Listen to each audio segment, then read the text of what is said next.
everybody, and thank you for joining me again this morning on Next on the Tee. I'm your host, Chris Mascaro, and today I have not only one of my favorite guests on the show, but one of my favorite people anywhere on the planet with me, and that's PGA Tour professional Paul Stankowski. Paul's not only a great golfer, but he's a 10 times better person. I've had such a great time every time he's joined me on the show, so this is going to be a really fun segment. Paul will be along to join me in just a moment. But before we get started, I want to kick off the show like we do every single week here on Next on the Tee by saluting the brave men and women serving in our military. We want to thank you for your daily sacrifices and all that you do to keep the rest of us safe. We also want to thank those of you who served or have served in every branch of the military and public service. We truly appreciate what you do to preserve our freedoms and our liberties. It's through your strength and efforts that our way of life is even possible. Our sincere thanks as well to Sean Cruz and all the wonderful folks over at the Armed Forces Radio Network. It's an honor for us to be a part of your network. You can find our show by going to armedforcesradionetwork.org. We also want to thank those of you listening in on iHeartRadio, as well as great radio sites across the internet like Spreaker, Stitcher, TuneIn, iTunes, Player.fm, and Blog Talk Radio as well. Also want to give a special shout-out to our good friends Mike Kovacs, Ben Kerr, and Mark Medeski, and the rest of the great staff over at lastwordonsports.com. Check those guys out online and on Twitter. I'm telling you, folks, their site is just fantastic and contains great content across every sport. And their staff of writers are just wonderful. You're going to love going to their site every day for your sports news. If you haven't been there yet, check it out and then bookmark it. Again, lastwordonsports.com. Plus, if someone's dragging you to the mall or to the grocery store, or you're just tired of the same old on your commute, download the Player.fm or Stitcher app on your smartphone and take us with you everywhere that you go. Let us give you something fun to focus on while you're out and about. Our show is brought to you by the great folks over at Kyvan Foods. Former Bengals and Falcons tight end Reggie Kelly has created a wonderful array of products. His salsas, sauces, and spices are all natural and fantastic, and they're going to liven up everything you put out on your table, whether it's your lunch, your dinner, every recipe that you've got out there. Check those guys out online and wow your friends with what you've got. You can find them at Kyvan82.com, and Kyvan is Kyvan, the number 82.com. All right, back with me now on the Kyvan Foods guest line. Like I say, is one of my favorite guests of all time, and that's PGA Tour pro Paul Stankowski. Let me remind you a little bit about Paul's background. He's from Oxnard, California. Started playing golf at the age of 8. He attended the University of Texas at El Paso, where he was a 3-time All-American and won the Western Athletic Conference Championship in 1990. Turned pro in 91. His first pro victory on the Nationwide Tour, actually, what's the Nationwide Tour now? It was the Nike Tour, was back in 1996 at the Louisiana Open. He backed that up by winning the very next week on the PGA Tour at the Bell South Classic here in Atlanta, becoming the only golfer in history to win on the Nationwide Tour and PGA Tour in back-to-back weeks.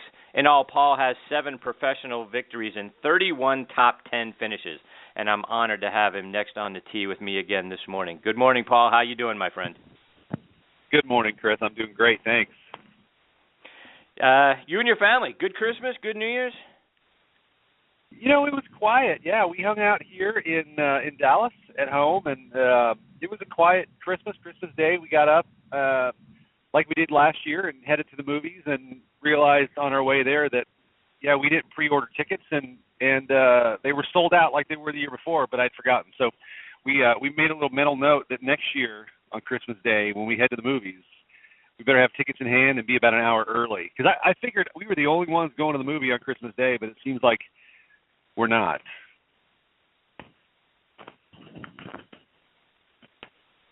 And I lost you.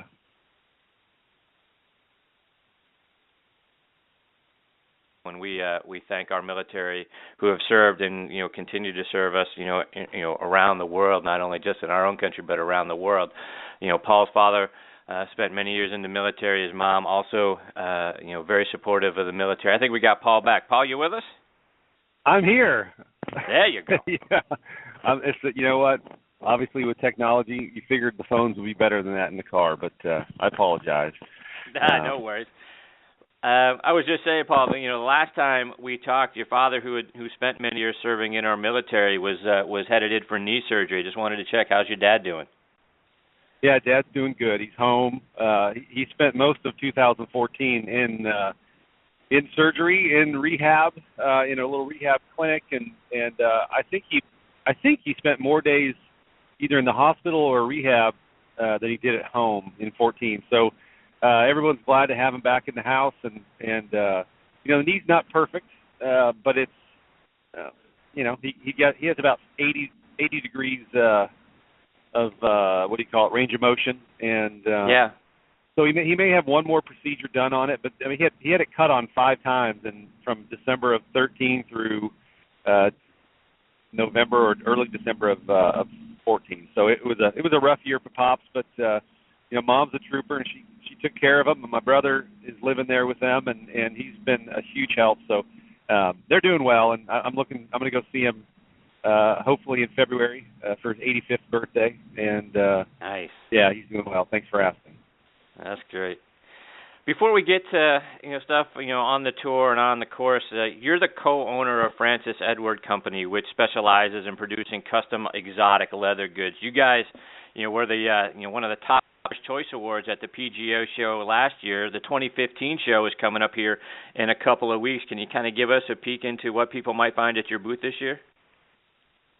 Yeah, we're much of the same from last year, but we've added a few pieces, which we will do really every show going forward. We're small, we're still growing, and we do custom exotic belts, really like a cut-to-fit belt, but made out of really nice leathers and mostly exotic skins, lizard, shark, ostrich, alligator, that type of stuff. And but right. we've got a couple pieces that we'll be showing that are different, unique.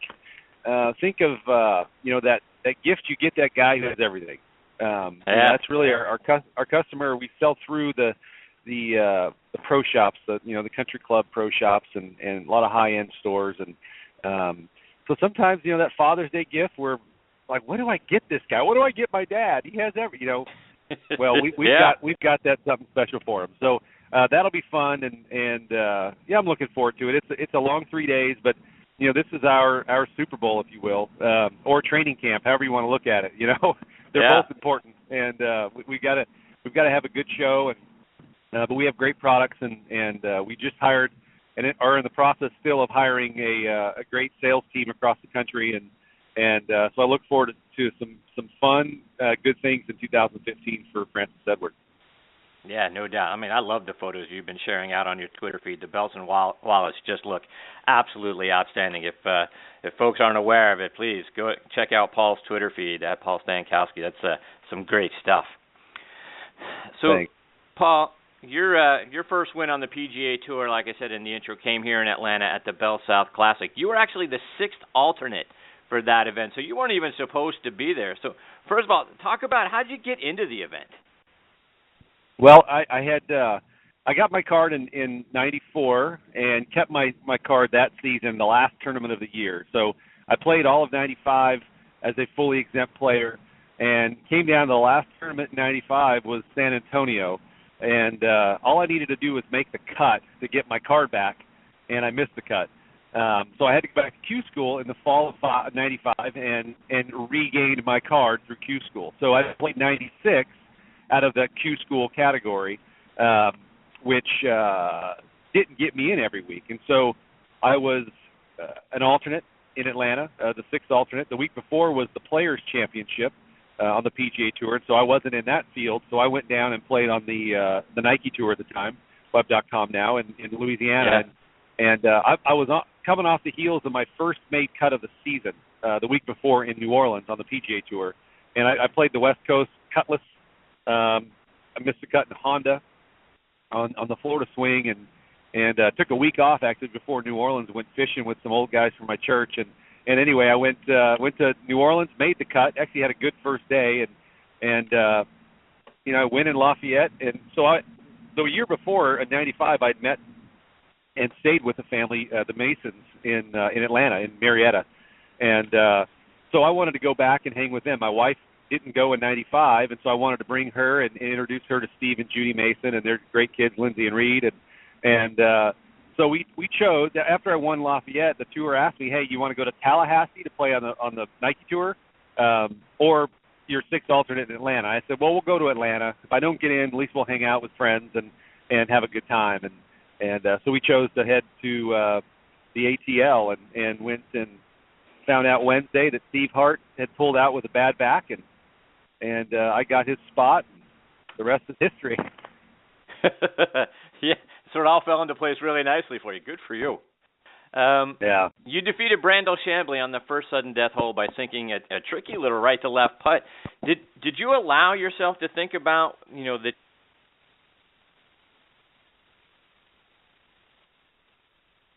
Oh no.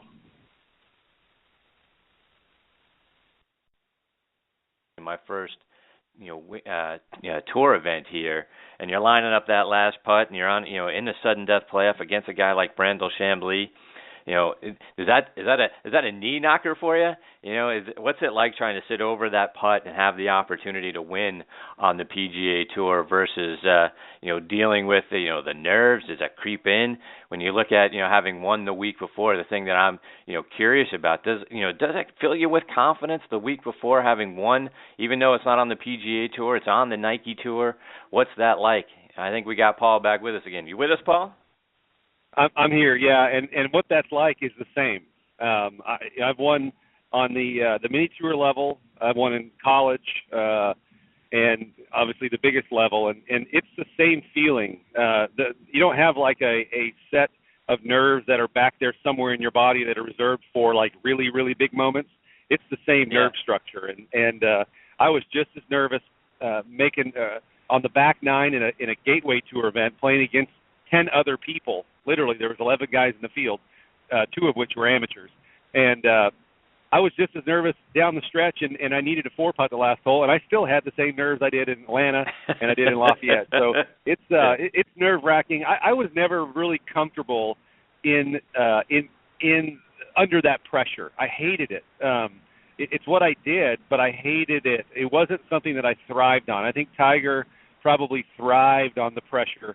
I hated it. I wanted the thing over. I wanted to get out of there and go to Chipotle, or back in the day it was McDonald's. So that was my deal. I'm like, get me out of here. I remember in Lafayette Saturday driving home from the golf course. I'm gonna open up here and kind of expose something about me. But I'm driving with my wife back to our house that we were staying at with Carl and Monica Bro in Lafayette, and I'm driving to the house and I start crying. Because I tell her, I said, I hate it. I don't want to be here. I want to go home. And she's like looking at me dumbfounded, like, what are you talking about? And I said, I don't want to be here. She's like, what are you afraid of? Are you afraid to fail? I said, I think I'm afraid to win. And it was one of those moments that was an eye opener. And then lo and behold, I win the next week. And then obviously Atlanta happened as well. But I always struggled for my 20 years on the big tour with being in contention. It was because you don't know what's going to happen, right? And I guess I'm kind of a control freak. I feel like I tout myself as somebody that is low key and low stress, but like a duck on water, right? He looks really calm, sitting there, just sitting on the water. Right. His feet are pedaling like crazy, and that's kind of that's how I was. And I tried to. The more nervous I was, the more calm I tried to look, and I kind of fed my inner Fred Couples a lot. But I just, it was a very uncomfortable situation. I do not miss that one bit. I don't miss the grind of day to day, and I definitely don't miss being in contention, to be honest with you. I hated missing cuts. Believe me, it was awful. But that finishing 25th, it's not that bad. It's low stress. There's nothing. There's no big joy in that. There's not a huge paycheck. Yeah, paycheck's fine. It pays the bills, and right. But that top 10, then you start stressing about, oh my gosh, I gotta get in the top 10, and there's just too much. I just had a hard time dealing with that, and I got through it a couple times and happened to win, and I had some nice tournaments. But all in all, for 20 years, I was a middle of the road guy, but I did enjoy it. I enjoyed the camaraderie. I enjoyed that part. I enjoyed what I missed the most, Chris, is really the smell of jet fuel. I don't know why. I love airplanes. Airplanes, and then honestly, the checking into the hotel. I don't know why, but that's a weird deal. But that I miss checking into hotels. Strange. So my nickname in college was Psycho, so maybe that's a little bit of that. Right. But yeah. So I do miss some parts of it, but I definitely don't miss the being in contention. I like what came with it. I just didn't like the nerve and stuff.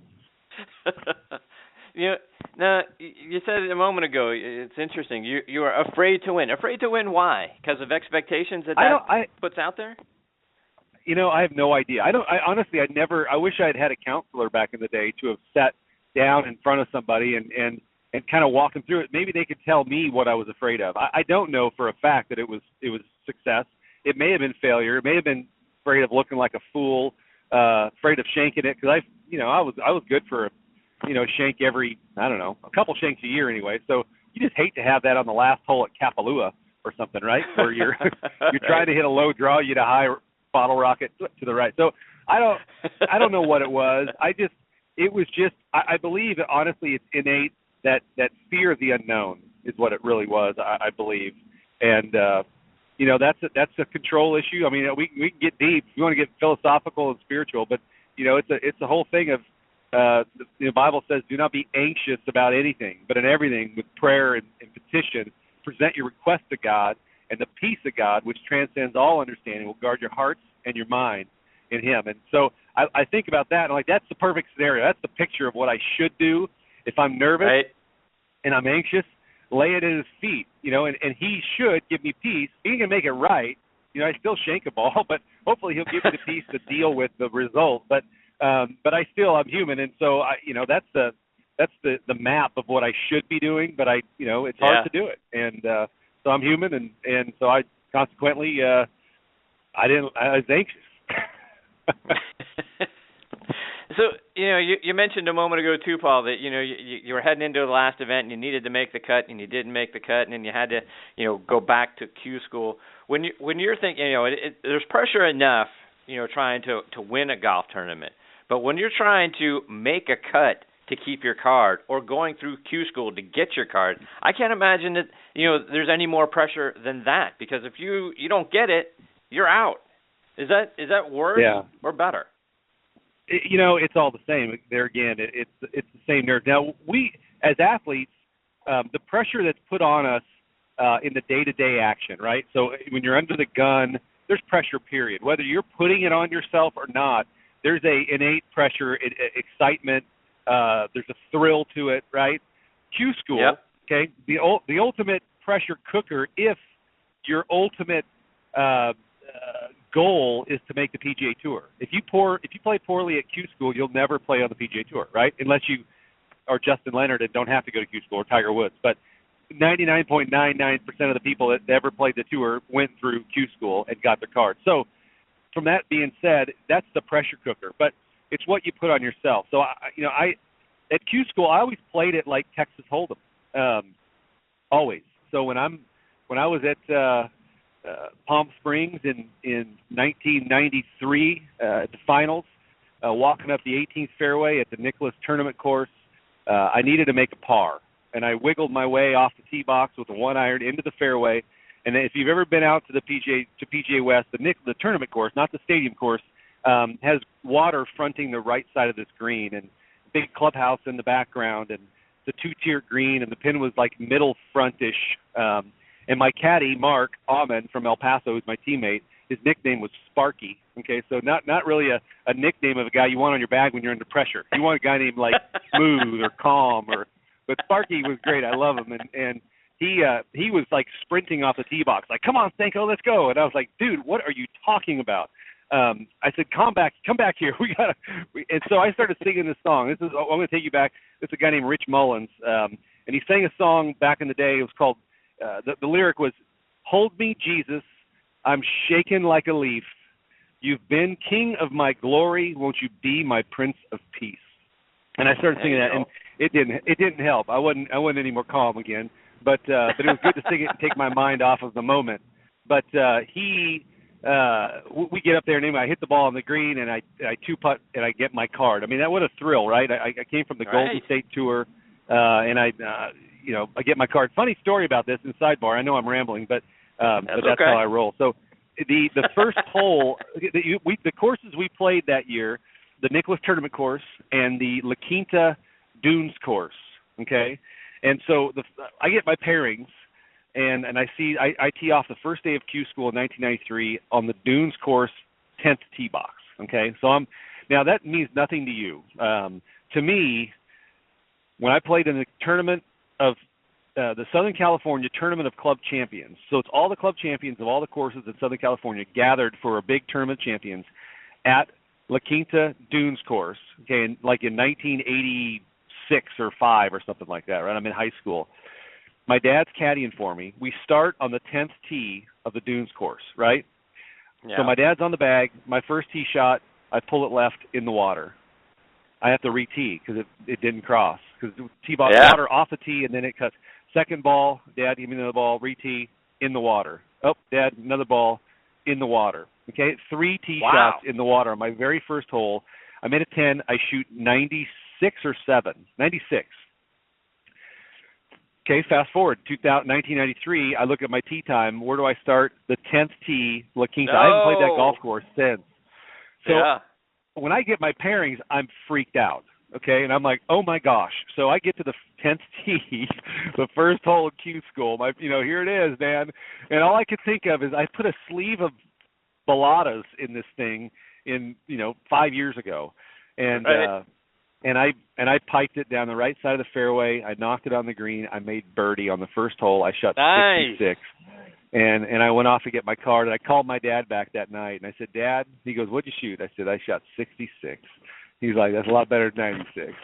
I said, yes, indeed. So pretty funny. But the nerves, like I say, the Q School nerves were tough. But like I say, I played like Texas Hold'em. So, if you ever watch the World Series of Poker, you don't see a guy on the first day going all in on the first hand. It's like, it's stupid. You might win the hand, but who cares? You've still got you got to get to the final table. So it's nice to be patient and hold your chips back, and that's what I tried to do at Q School. In the desert, both courses, the stadium course and the Nicklaus Tournament course, there's a hole on each golf course that is, to my eye, super intimidating. And one is a par 5 on the stadium course. I forget the number. I think it's 14 or something. But there's water left off the tee and bunker and moguls on the right. And then the second shot, there's water right of the green, and then moguls and stuff on the left of the green. So it's a hole that if you hit driver off the tee, you can get there with like a 3-iron or something in your hand, right, for me. But the tee shot's intimidating because the fairway kind of sits from right to left a little bit, so you've got to hug the left side near the water. And if you don't carry the water, you got to re-tee kind of thing, right? So the tee shot is nerve-wracking with the driver. And then from there, if you do hit it in the fairway, you've got a 3-iron in your hand to a skinny green that kind of angles from left to right, water right, moguls left. I mean, another intimidating shot, right? High nerve shot. So I played the hole. Every year I did it. I played the hole with a hybrid off the tee, a 6 or 7-iron lay up in the fairway, the fat part of the fairway, and then a sand wedge onto the green. And I made some birdies and I made some pars. Never made a bogey. But so it was low stress. Right, so I could either play the whole high stress. We already a high stress week, right? High stress, very little reward because what's an eagle? I mean, in 108 holes, you make an eagle on one hole. Okay, it saves you a shot. I mean, no big deal, right? I mean, it's not in the grand scheme of things. You just need to make it. But I try to keep everything as even keel and as low stress as possible. So that's how I did that. And then on the other hole, the other golf course, there's an island green par 5. I think it was number 15, I believe. Same thing. You can drive it way down there and go for the green, but it's an island green. Now, it's a bigger green, but it's still an island. So an errant 3-iron or hybrid or 4-iron or whatever it is, and you got to re-hit one. And so I laid up. I always laid up off the tee or hit it to the right side and then laid up and then hit a sandwich in the green. And I tried to be really calm and boring at Q School and held my chips back. And then the last couple days, depending on where I was at, usually I was in decent shape. If I needed to push the pedal down, then I would. But thankfully, I just plodded my way around enough at Q School that I kept the nerves down enough, the intensity level down enough that I got through, I think, 3 or 4 times. Failed a couple times, but And so tournament golf is different because you got 4 rounds. There is a cut. Everyone is pedal to the metal now. These young players they're it's out of control, man. They're so good, and they're they come out of the womb hitting it 300 yards now and fearless. And so these guys, when they tee it up every week, it's pedal down. They used to be back in the 80s and 90s on the PGA Tour. The first couple days, you just wanted to get yourself in position. Saturday, quote, moving day, right? That was moving day. Right. You don't hear much about that anymore because Thursday's moving day. I mean, guys are wanting to get in position now, and they're doing it. And so it's a different animal, and I do not miss it there, Chris. So since the theme of the show seems to be about nerves, I'm curious, Paul.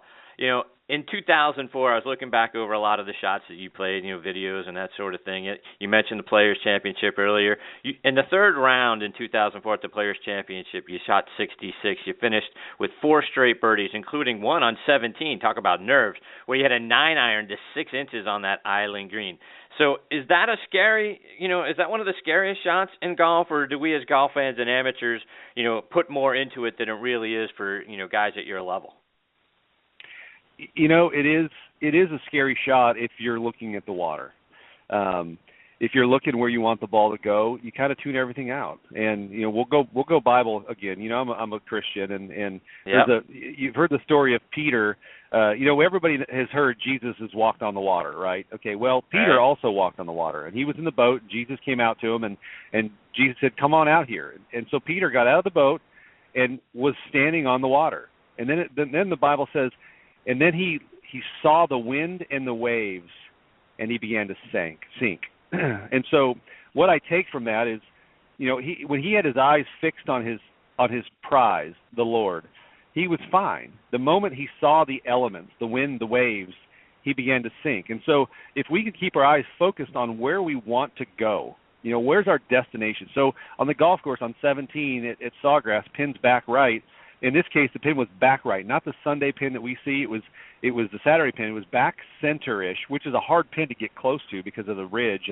And you're looking at a spot you want it to land on, middle of the green, 20 feet short of the hole, whatever it is. There's my spot, 146 yards or whatever, and this is what I want to do. So if you're dialing all those numbers in and you look at where you want the ball to go, then you're not thinking of anything else. Nobody can think of 2 things at one time clearly, right? You can't be completely focused on 2 things at once. I can watch TV and hear the TV and focus and hear my wife calling my name or my kids, but something is going to give, right? And so in golf, if you're focused on where you want the ball to go, then you're not focused on what could happen, right? And so that's what we need to do. And the best players out there are the ones that can tune everything out but what they want. What was that Costner movie? And he said, clear the mechanism, and you can hear for the love of the all game. The wind, everything came out. For love of the game. There you go. And that's the deal. So, I mean, is it hard? Absolutely. The guys who can't master that, do they fail at achieving their goals? Yes, they do fail, because if you cannot tune out the distraction and focus on what you want, you'll never have success to the level that you want. You can get lucky. Everybody's hit a lucky shot, but to continue to repeat excellent golf shots and under the pressure, that's why you don't see everybody winning 9 times. You see a few guys, because those guys are special. They've got something inherent in them that is better than most. And so I had it sometimes, and a lot of times I didn't. But I like I say, that Texas Hold'em, I tried to. Later in my career, I keyed on the word process. So focusing on the process, not the result, which is highly important in no matter what you're doing. And patience, that's a great word. So if I have a downhill lie over a green, it's a tough little chip, and I got a tight, thin downhill lie, whatever, I tell myself, be patient with my stroke. Because invariably when you're not impatient, you flinch, and when you flinch, your hands flinch, and when your hands flinch, Vin Scully comes off your golf ball. So I started to stay patient, and those are things that I think great players do, is they stay patient in their thoughts, patient in their actions, and it definitely helps. Impatience isn't good at home with your kids, with your wife, on the golf course. in radio. Like right now, you're probably saying, "Would you shut up? We've blown past the commercial break." But be patient, Chris. Paul, just a couple more before we let you go. First of all, you talked about not missing, the pressure and all this stuff. I know you played 3 tour events last season. Are we going to see you out there this year? That's a good question. I don't know. If I get in somewhere, I'll go play if I've been working at it. But it doesn't look like where I'm at in my category right now, which is that past champion veteran member category. The spots are getting smaller and smaller, or the starts are for those guys, and I'm pretty far down in that category. So I don't think so. It looks like I might maybe at the end of the year get in Reno, and that's a fun one. I love Reno, so I hope I do. But I was surprised last year. I got into John Deere, I got into Reno and into Puerto Rico, but I had a better starting point early in the season. So I'll try to Monday qualify for the Byron Nelson here in Dallas because it's home. And who knows? If I can strike gold and qualify and make the cut, then I shuffle up a little bit. I might get in 1 or 2 later in the year, but I enjoy the process. I wish I could play a couple times, and I hope I do get an opportunity. I haven't. Since I got my card at 93, I've played at least one tournament a year every year, and I'd hate to miss out on the excitement that is the PGA Tour, and it'd be great to see my buddies and just kind of walking the fairways now. My last hole in Reno last year, it's what do they call it, Stableford scoring system, and right. I didn't even get to finish my last hole. I played number 9. I missed the cut, but I hit my tee shot on 18, the par 5, and I hit it up the left side over the hill, and I thought it'd be fine, but 10 years ago it would have been fine because I used to hit it 30 yards farther, but now I'm a dink and dunk, and I hit it over the hill, and I get up there, I couldn't find my ball, and so I could have walked back 300 yards or 265 yards to the tee and replayed, but, if you don't finish the hole, you just take plus 3 points, and I was missing the cut, so I walked in, and it was a very humbling feeling to think that, I played my first round of golf, my first tee shot as a professional golfer at Mesquite Country Club, the Palm Springs Open on the Golden State Tour. My first tee shot as a pro ever, I hit out of bounds with a 1-iron. And my last tee shot, now I may never play again. I don't know. If I don't get an opportunity, I may never play. I didn't even finish my hole. That'd be an amazing bookend to a career, wouldn't it? First tee shot out of bounds, last hole, didn't even get to finish. And that would be, honestly, Chris, that would be fitting for me. And I kind of hope it happens that way. But I want to play again. So maybe when I get to turn 50, I'll get to play a few more times, and it'll be fun. There you go. Anyway, I hope to tee it up somewhere. Maybe I'll. I don't know. I wish we still played Atlanta Country Club. That'd be fun to go back there, and maybe the Champions Tour will play there someday. What do you think? There you go. So, Paul, unfortunately, you're a Cowboys fan, and I guess everyone has to have one flaw, so that's yours. How do you feel about the game Sunday up in Lambeau Field against the Packers? I feel really good about it. The Dallas Cowboys are showing themselves to be a great team, and obviously the Packers are a great team. It's going to be cold. I don't think it's going to be snowy, but we'll see. It's been a fun year, As a Cowboys fan, my whole life, I got to see some good stuff in the 70s. I got to see some good stuff in the early 90s, and not so much since then. And so it's been fun to watch Tony, finally get recognized as the quarterback he is. He's a great quarterback, and he's had a great career. If we're only judging our career on Super Bowls, obviously he's failed there. But if you look at his numbers over the years, he's as good as anybody. So it's been fun to watch him perform. I think Jerry Jones should get Owner of the Year. He's finally, whether it's him giving in or his son, strong-arming him or something, but they're finally putting together a great front in front of Tony to block for him and open up holes for their running backs, and it seems like he's been dogged for years, and rightfully so, I think. But they put together a really good team, and I like how they stack up. If nothing weird happens, and we know in the playoffs weird things happen. I mean, this could be 55-0 Green Bay. It could be 55-0 Dallas. It could be 17-17 in overtime. We right. No one knows, right? Nobody knows. I mean, these are two great teams. Really cool. I mean, the Ice Bowl was how long ago? And it's here we go, number 2. Yeah. So I think the Cowboys win. I really do. I think it'll be a ground pound game, obviously, maybe on both ends, and I think Dallas wins 24-17. I'm going to write that down. Dallas 24-17. All right. So one last one, Paul. I know you play some fantasy football. We need to get you in our league on our sister show on the football side, Thursday night tailgate. But some guys killed your team this year. For me, it was Matthew Stafford and Shady McCoy. Completely derailed my season. Who was it for you? Well, I'm an excellent owner, so I had the 3rd pick of the draft, and I picked Adrian Peterson. So you would think that my season was over. My season you would think it was over. My 2nd pick though was Arian Foster, and so I ended up we won our league.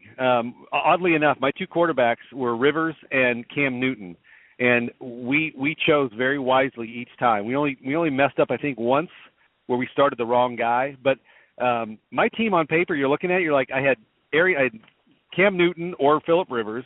You know, neither one of those guys you're going, oh, that's money. I had Arian Foster, which was great. My other running backs, Chris Johnson. I picked up Jonas Gray, and it started the week before. He went for 40 points, and then he did nothing. I had a bunch of just randoms at running back. In my wide receivers, Alshon Jeffrey. I had who was great. I picked up Beckham right when Cruz went down. Oh, there you go. I was like, how in the world did you win? Yeah, well, we had great moves. So yes, I am a great owner. I partnered with a buddy of mine, Jeff Fry, that we were both co-owners, but we won. It was great.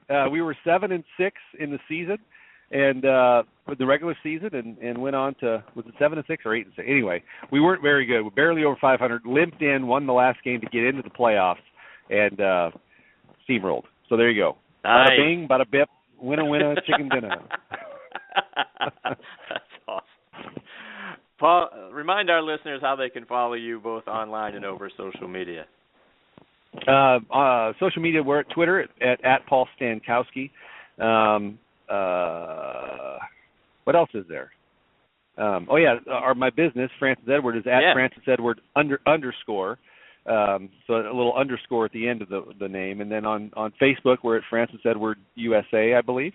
But that's it. I'm doing a little analyst work for Sirius XM PGA Tour Network. Did a couple in the fall, and I'll do a few here this year. Not a lot. I don't have time, but we'll be at the PGA show in a week and a half.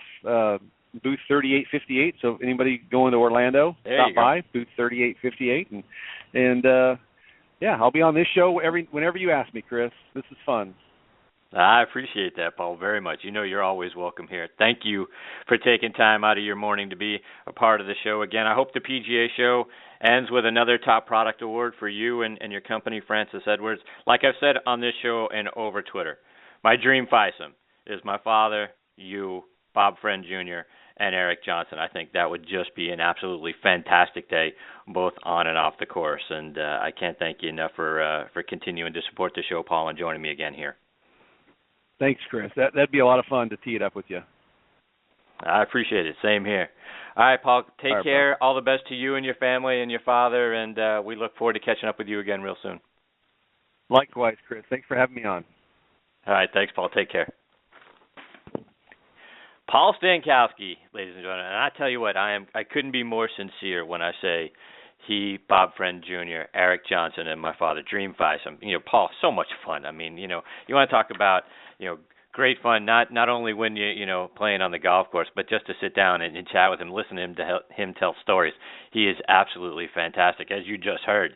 So my thanks to Paul, and we look forward to having him back on the show again, hopefully really soon. All right, before we close up shop, let me remind you one more time about a great book that's out there. It's called The Golden 18, written by Roger Schiffman, and the photography is by one of our friends and one of the great photographers anywhere on the planet, Jim Mandeville. Jim, you know, is the director of photography at the Nicklaus Companies. The book showcases some of Mr. Nicklaus's greatest course designs. The stories about the courses are wonderful, and the photography is just absolutely out of this world. In fact, like I say on this show every week, it's so good, you're going to want a second copy of the book just so you can take the pictures out and frame them. To get your copy, go to nicklaus.com and hover over Products and Partners on their toolbar along the top, and then click on Books and Videos. If you love golf and stunning photography, you're going to absolutely go nuts over this book.